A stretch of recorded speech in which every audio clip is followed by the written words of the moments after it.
문법과 단어가 영어를 완성할 수 있다. 그리고 완벽한 영어가 존재한다라는 잘못된 생각인 것 같습니다.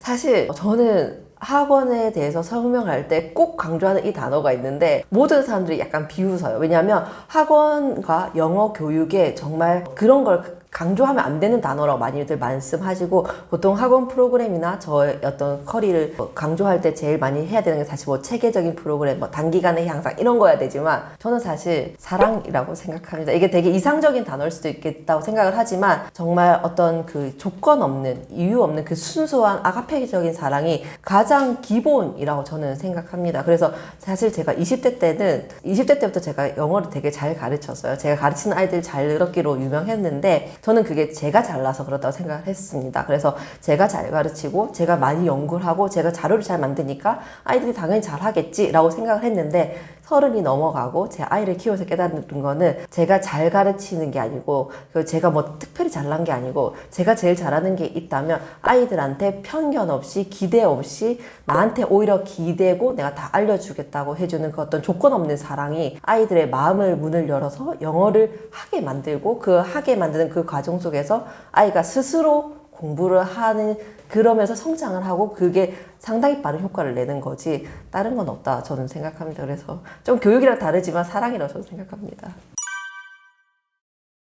가장 먼저는 문법과 단어가 영어를 완성할 수 있다. 그리고 완벽한 영어가 존재한다라는 잘못된 생각인 것 같습니다. 어머니들께서 소위 이런 말씀을 되게 많이 하세요. 초등학교 때까지 영어를 완성한다. 중학교 때까지 영어를 완성한다. 근데 사실 저는 역으로 물어보고 싶습니다. 영어를 완성한다는 기준이 무엇인지 물어보고 싶습니다. 실제로 티처스에서 이제 조정식 강사가 했던 말 중에 하나가, 고등학교 2학년 때 수능 모의고사를 풀었을 때 만점을 받아서 영어는 완성이 되었다라고 생각을 해서 영어를 안 하고 수학을 했는데 다시 모의고사에서 점수가 떨어졌다라는 말씀을 한 적이 있습니다. 그 정도로 영어는 완성이라는 게 없고 지속적으로 해야 되는 그 하나인데, 완성이 있다, 완벽한 영어가 있다, 여기에 대한 잘못된 인식이 영어를 망친다, 저는 그렇게 생각을 하고요.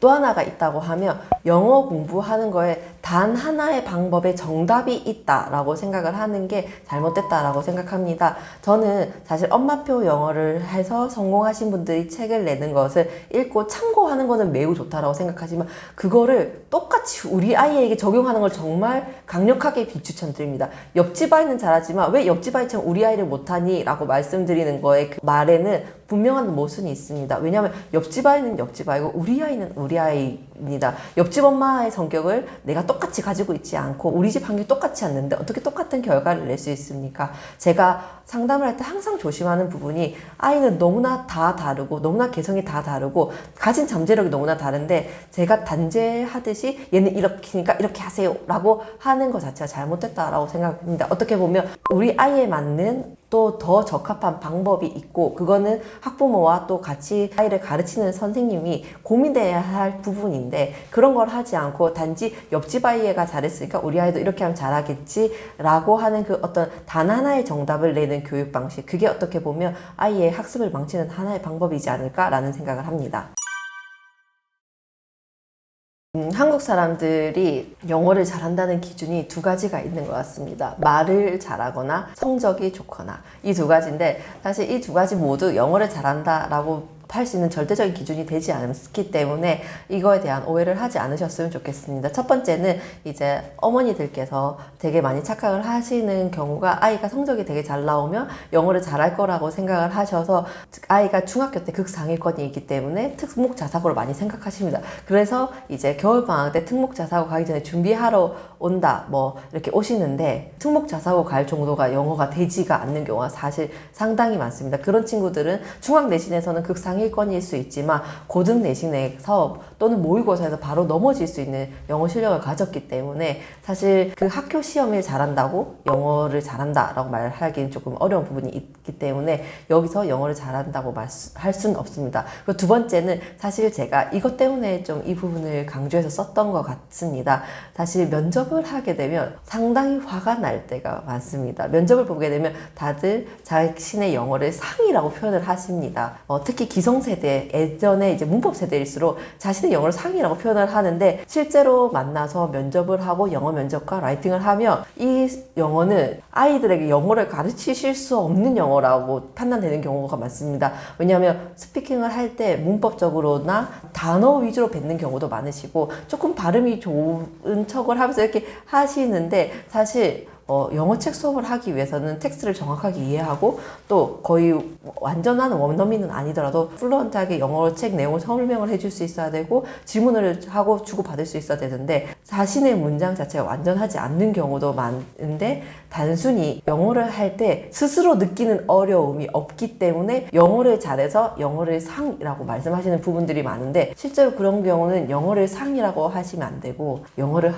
라고 하는 게 맞다라고 저는 말씀드리고 싶고요. 실제로 이제 면접을 하게 되면 토익 점수도 이렇게 많이 하시는데, 토익 점수가 저희는 이제 950점이 안 되면 영어를 잘한다라고 말씀드리지는 않습니다. 그 정도로 요즘 아이들이 영어가 많이 올라갔고, 사실 800점대 영어를 하시는 선생님들이 아이들을 가르치기 위해서는 밤새 수업 준비를 해도 따라오기가 힘든 경우가 많고, 실제로 아이들은 어른보다 영어 실력이 더 빨리 향상되는 경우도 많기 때문에 쫓아가지 못하는 경우도 있습니다. 그렇기 때문에 영어 실력이 결코 토익 점수나 아니면 내가 영어 쓰는데 어려움이 없다 해서 영어 실력이 상위라고 하지 못한다는 것을 좀 알아주시면 너무 좋겠습니다.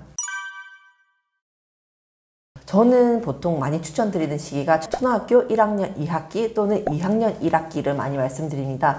저는 영어를 하기에 앞서 아이에게 가장 중요한 거는 아이의 정서라고 사실 생각합니다. 아이가 애정결핍 같이 그런 게 없이 정말 마음이 풍요로워야지 공부나 학습을 할 수 있기 때문에 유치원 때는 그걸 좀 더 잡아주시는 것을 많이 추천드립니다. 그래서 사실 좀 더 크게 바라보면 인생을 살아가는 힘, 그리고 넘어졌을 때 일어날 수 있고 내가 모를 때 물어볼 수 있고, 그 많은 힘들은 유치원 때 어머님, 아버님과 행복한 기억을 얼마나 많이 쌓으면서 세상을 탐험하는가에서 나오는데, 유치원 때 좀 그걸 해도 괜찮지 않을까? 저는 그렇게 생각합니다. 그리고 1학년 들어가서 학교 선생님한테 좀 이렇게 어떻게 수업을 하는지, 어떻게 수업을 따라오는지, 이런 것들을 조금 직접 참여하면서 연습을 하고 난 뒤에 좀 학습을 할 준비와 마음이 된 뒤에 시작해도 영어는 크게 늦지 않기 때문에 조금 모든 걸 경험하고 난 후인 초등학교 1학년 2학기 또는 2학년 1학기를 많이 추천드립니다.